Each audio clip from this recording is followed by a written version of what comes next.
ಇದ್ದಕ್ಕಿದ್ದ ಹಾಗೆ ನೀವು ಪಡೆಯುತ್ತಿರುವಂಥ ಸಂಬಳ, ಪಿಂಚಣಿ ಹಾಗೂ ಇತರೆ ಸೌಲಭ್ಯಗಳು ಹೆಚ್ಚಳ ಆಗೋದು ಯಾವಾಗ ಗೊತ್ತಾ? ವೇತನ ಆಯೋಗ ಪೇ ಕಮಿಷನ್ಗಳು ರಚನೆ ಆದಂಥ ಸಮಯದಲ್ಲಿ ಅದರ ವರದಿ ಇಂಪ್ಲಿಮೆಂಟ್ ಆದಾಗ ನಾವು ಪಡೀತಿರುವಂಥ ಸಂಬಳ, ಪಿಂಚಣಿಗಳು ಹಾಗೂ ಇತರೆ ಭತ್ಯೆಗಳು ಹೆಚ್ಚಳ ಆಗುತ್ತೆ. ಅಂಥದ್ದೇ ಒಂದು ಸಂತೋಷ ಈಗ ಸಿಗ್ತಾ ಇದೆ. ರಾಜ್ಯದ ಪ್ರತಿಯೊಬ್ಬ ಸರ್ಕಾರಿ ನೌಕರರು, ನಿವೃತ್ತ ಸರ್ಕಾರಿ ನೌಕರರು, ಪಿಂಚಣಿದಾರರು, ಅನುದಾನಿತ ನೌಕರರು, ಗುತ್ತಿಗೆ ನೌಕರರಿಗೆ ಒಂದು ಬ್ರೇಕಿಂಗ್ ನ್ಯೂಸ್ ಬರ್ತಾ ಇದೆ. ವೇತನ ಆಯೋಗ ರಚನೆ. ಸರ್ಕಾರಿ ನೌಕರರು, ನಿವೃತ್ತ ಸರ್ಕಾರಿ ನೌಕರರು, ಪಿಂಚಣಿದಾರರ ಸಂಬಳ, ಪಿಂಚಣಿ ಹೆಚ್ಚಳ, ಅದ್ರ ಜೊತೆಯಲ್ಲಿ ಕುಟುಂಬ ಪಿಂಚಣಿದಾರರ ಪಿಂಚಣಿ ಕೂಡ ಹೆಚ್ಚಳ ಆಗತ್ತಾ? ನಿಮಗೆ ಆಶ್ಚರ್ಯ ಆದರೂ ಇದು ನಿಜ. ಖಂಡಿತವಾಗಿಯೂ ವೇತನ ಆಯೋಗ ರಚನೆ ಆಗ್ತದೆ. ಮೊನ್ನೆ ತಾನೇ ವೇತನ ಆಯೋಗದ ವರದಿ ಇಂಪ್ಲಿಮೆಂಟ್ ಆಗಿತ್ತು ಅಂತ ಅಂದ್ಕೊಂಡಿದ್ರಲ್ಲ, ಮೊನ್ನೆ ಆದರೂ ಕೂಡ ಮತ್ತೆ ವೇತನ ಆಯೋಗ ರಚನೆಯಾಗಿ ನೀವು ಪಡೆಯುತ್ತಿರುವಂಥ ಸಂಬಳ, ಪಿಂಚಣಿ ಡಬಲ್ ಆಗುವಂಥ ಸುದ್ದಿಯನ್ನು ತಂದಿದ್ದೀನಿ. ಈ ಸುದ್ದಿಯನ್ನು ನಿಮ್ಮ ಮುಂದೆ ತಿಳಿಸೋಕ್ಕಿಂತ ಮುಂಚಿತವಾಗಿ ಯಾರೆಲ್ಲ ಈ ಚಾನಲ್ಗೆ ಸಬ್ಸ್ಕ್ರೈಬ್ ಆಗಿಲ್ಲ, ದಯವಿಟ್ಟು ಕೆಳಗಡೆ ಕಾಣ್ತಾ ಇರೋಂಥ ಸಬ್ಸ್ಕ್ರೈಬ್ ಬಟನನ್ನು ಒತ್ತಿ ಬೆಲ್ ಐಕಾನನ್ನು ಕ್ಲಿಕ್ ಮಾಡಿ ಆಲ್ ಅಂತ ಮಾಡಿ ನೀವು ಫೇಸ್ ಮಾಡ್ತಾ ಇರೋಂಥ ಎನಿ ಪ್ರಾಬ್ಲಮ್, ಆ ಪ್ರಾಬ್ಲಮ್ಗಳನ್ನು ಲೀಗಲ್ ಆಗಿ ಸಾಲ್ವ್ ಮಾಡ್ಕೊಬೋದು. ಸ್ನೇಹಿತರೆ, ಜೂನ್ ತಿಂಗಳಲ್ಲಿ ಹೊಸ ಸರ್ಕಾರ ಬಂತು. ನಮ್ಮ ಮಾನ್ಯ ಮುಖ್ಯಮಂತ್ರಿಗಳಾದ ಡಿ.ಕೆ. ಶಿವಕುಮಾರ್ ಅವರು ಮುಖ್ಯಮಂತ್ರಿಗಳಾದ ನಂತರ ಕರ್ನಾಟಕ ರಾಜ್ಯದಲ್ಲಿರುವಂಥ ಸಮಸ್ತ ಸರ್ಕಾರಿ ನೌಕರರು, ನಿವೃತ್ತ ಸರ್ಕಾರಿ ನೌಕರರು, ನೌಕರ ವರ್ಗದಲ್ಲಿ ಹಾಗೂ ಕುಟುಂಬ ವರ್ಗದಲ್ಲಿ ಒಂದು ಆಶಾಭಾವನೆ ಬಂದಿದೆ. ಯಾಕೆ ಅಂದರೆ ಈಗಿರುವಂಥ ಮುಖ್ಯಮಂತ್ರಿಗಳು ನೌಕರರ ಸ್ನೇಹಿ, ನೌಕರರ ಪರವಾಗಿದ್ದಾರೆ, ನೌಕರರ ಬೇಡಿಕೆಗಳನ್ನು ಈಡೇರಿಸ್ತಾರೆ ಅನ್ನೋ ಒಂದು ವಿಶ್ವಾಸ ಪ್ರತಿಯೊಬ್ಬರಲ್ಲೂ ಇದೆ.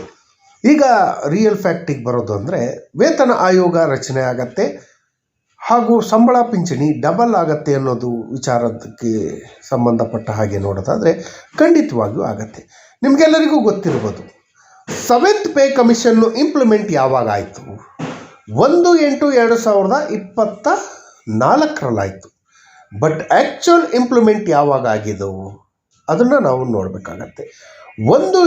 7th ಪೇ ಕಮಿಷನ್ನ ಇಂಪ್ಲಿಮೆಂಟು ಆ್ಯಕ್ಚುಲ್ ಆಗಿ ನಾವು ರೆಕಾರ್ಡ್ಲಿ ನೋಡೋದಾದರೆ 1/7/2022 ಇಂಪ್ಲಿಮೆಂಟ್ ಆಗಿದೆ.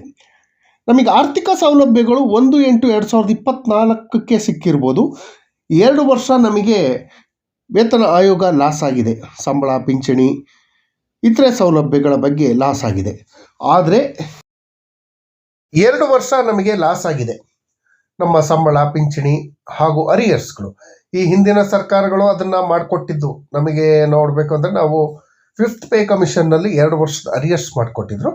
ಬಟ್ ಈಗ ನಮಗೆ ಅರಿಯರ್ಸನ್ನು ಮಾಡಿಕೊಟ್ಟಿಲ್ಲ.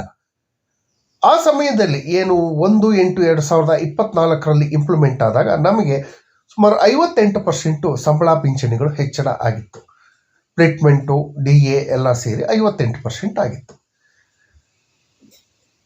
2022 ಜುಲೈನಲ್ಲಿ ಇಂಪ್ಲಿಮೆಂಟ್ ಆಗಿದ್ದರೆ 5 ವರ್ಷ ಅಂದರೆ ಮುಂದಿನ ವರ್ಷ ಜುಲೈಗೆ 7ನೇ ವೇತನ ಆಯೋಗ ಕ್ಲೋಸ್ ಆಗತ್ತೆ. ಮುಂದಿನ ವರ್ಷ ಜುಲೈಯಿಂದ ನಮಗೆ 8ನೇ ವೇತನ ಆಯೋಗ ರಚನೆ ಮಾಡಬೇಕು. ಹಾಗಾಗಿ ಮಾಡ್ತಾರೆ ಅನ್ನೋ ಒಂದು ಭರವಸೆಗಳು ಇದ್ದೇ ಇದೆ. ಯಾಕೆ ಅಂತ ಹೇಳಿದರೆ ಕರ್ನಾಟಕ ರಾಜ್ಯದಲ್ಲಿ ಪ್ರತಿ 5 ವರ್ಷಕ್ಕೊಂದು ವೇತನ ಆಯೋಗ ರಚನೆ ಮಾಡೋ ಪದ್ಧತಿ ಇದೆ. ನೀವು ಹಿಂದಿನ ವೇತನ ಆಯೋಗಗಳನ್ನು ನೋಡ್ಬೋದು. 1ನೇ ವೇತನ ಆಯೋಗ, 2ನೇ ವೇತನ ಆಯೋಗ, 3ನೇ ವೇತನ ಆಯೋಗದಿಂದ ಹಿಡ್ಕೊಂಡು ಎಲ್ಲ ವೇತನ ಆಯೋಗಗಳು 5 ಇಯರ್ಸಿಗೆ ಒಂದು ಸಲ ವೇತನ ಆಯೋಗ ರಚನೆ ಮಾಡ್ತಾರೆ.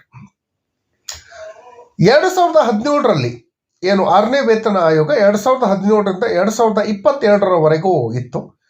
ಈಗ 7ನೇ ವೇತನ ಆಯೋಗ 2022ರಿಂದ 2027ರವರೆಗೂ ಇದೆ. ಹಾಗಾಗಿ ಮುಂದಿನ ವರ್ಷ ಜುಲೈ ವೇಳೆಗೆ ನಮಗೆ 8ನೇ ವೇತನ ಆಯೋಗ ರಚನೆ ಆಗಿ ಅದರ ವರದಿ ಸ್ವೀಕಾರ ಆಗಿ ನಮ್ಮ ಸಂಬಳ, ಪಿಂಚಣಿಗಳು ಹೆಚ್ಚಳ ಖಚಿತವಾಗಿ ಆಗತ್ತೆ ಅನ್ನೋ ಒಂದು ಭರವಸೆ ಪ್ರತಿಯೊಬ್ಬರಲ್ಲೂ ಇದೆ, ಮಾನ್ಯ ಸರ್ಕಾರದಲ್ಲೂ ಇದೆ. ಯಾಕೆ ಮುಂದಿನ ವರ್ಷವೇ ನಮಗೆ ವೇತನ ಆಯೋಗ ರಚನೆ ಆಗತ್ತೆ ಅಥವಾ 7th ಪೇ ಕಮಿಷನ್ ಏನು ಇಂಪ್ಲಿಮೆಂಟ್ ಮಾಡಿದ್ರು ಆ ಸಮಯದಲ್ಲಿ ಒಂದು ರೆಕಮೆಂಡೇಶನ್ ಕೊಟ್ಟಿದ್ರು 7th ಪೇ ಕಮಿಷನ್ನ ಅಧ್ಯಕ್ಷರಾದ ಸುಧಾಕರ್ ರಾವ್ ಅವರು. 2027ರಲ್ಲಿ ರಾಜ್ಯ ಸರ್ಕಾರಿ ನೌಕರರು ಹಾಗೂ ಪಿಂಚಣಿದಾರರು ಎಲ್ಲರಿಗೂ ಕೇಂದ್ರ ಮಾದರಿಯ ವೇತನವನ್ನು ಅಳವಡಿಸ್ಕೊಳ್ಬೋದು ಅಂತ ಹೇಳಿ ಅದಕ್ಕೂ ಕೂಡ ಕಾಲ ಬಂದಿದೆ. ಯಾಕೆ ಅಂತ ಹೇಳಿದ್ರೆ ಕೇಂದ್ರ ಸರ್ಕಾರ 8ನೇ ವೇತನ ಆಯೋಗದ ವರದಿಗಳು ಈ ವರ್ಷದ ಎಂಡು ಅಥವಾ ಮುಂದಿನ ವರ್ಷಕ್ಕೆ ಇಂಪ್ಲಿಮೆಂಟ್ ಆಗತ್ತೆ. ಸೇಮ್ ಟು ಸೇಮ್ ನಮಗೆ 8ನೇ ವೇತನ ಆಯೋಗದ ವರದಿಯನ್ನು ಕೂಡ ಇಂಪ್ಲಿಮೆಂಟ್ ಮಾಡೋಕ್ಕೆ ಅವಕಾಶ ಇದೆ. ರಾಜ್ಯ ಸರ್ಕಾರ ಏನಾದರೂ 8ನೇ ವೇತನ ಆಯೋಗ ಇಂಪ್ಲಿಮೆಂಟ್ ಮಾಡದೇ ಇದ್ದರೆ ಆಗ ನಮಗೆ ನಮ್ಮದೇ ಆದ 8ನೇ ವೇತನ ಆಯೋಗ ರಚನೆ ಮಾಡಬೇಕಾದಂಥ ಅನಿವಾರ್ಯತೆ ಸೃಷ್ಟಿಯಾಗತ್ತೆ.